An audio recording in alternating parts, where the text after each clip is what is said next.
last few years that I was working, the size of the bay scallop lagoon kept getting a little smaller. The adults were getting smaller. They were adults. They had the annulus ring on them.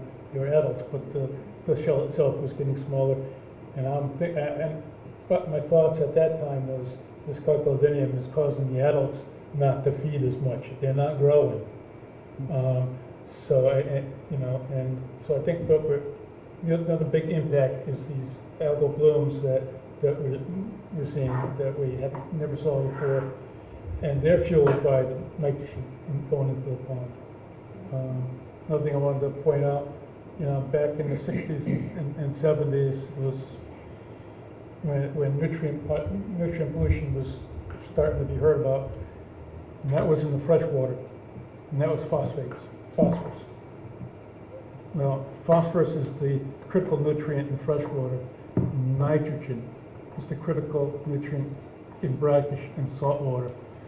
So, what we're seeing, and I always thought that we have to have, to really solve the problem, somehow we have to have a big national effort to attack the nitrogen issue, same as what was happened in the late 60s, early 70s with the phosphorus in the freshwater waters of this country.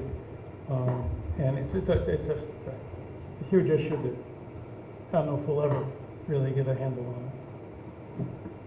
on. We've talked about nitrogen, and I think we have now cutting-edge scientific reports on pretty much all of the coastal ponds prepared under the Massachusetts Estuaries Program.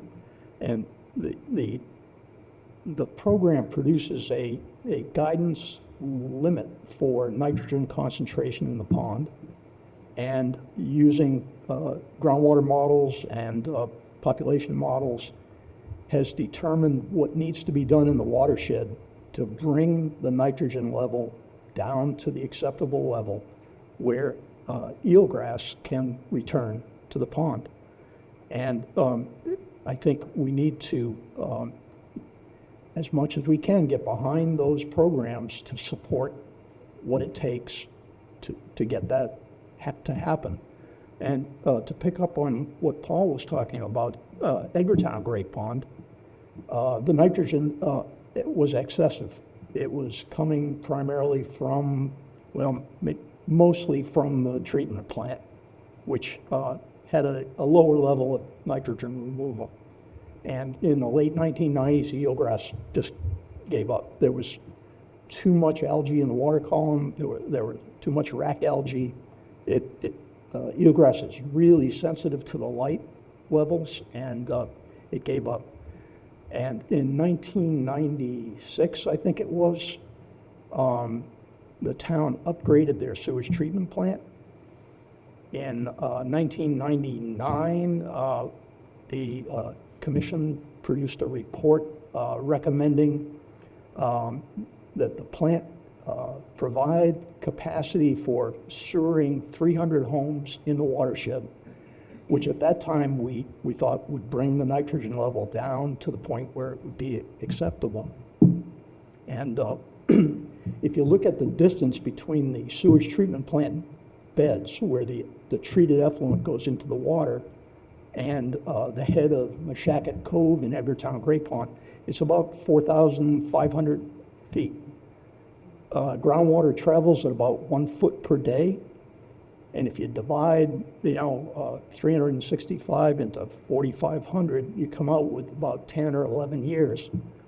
And sure enough, in 2007, eelgrass started showing up in Edgartown Great Pond. And it's now, the latest I got from Dave Bauk at the Great Pond Foundation is the perimeter of the pond has eelgrass all the way around it. It's really made a significant return. And eelgrass is kind of the canary in the coal mine. If it's there, if you have it, they will come. And the they is the shellfish and a lot of other animals that depend on it. So I think it's the linchpin kind of thing that we need to get to the bottom of.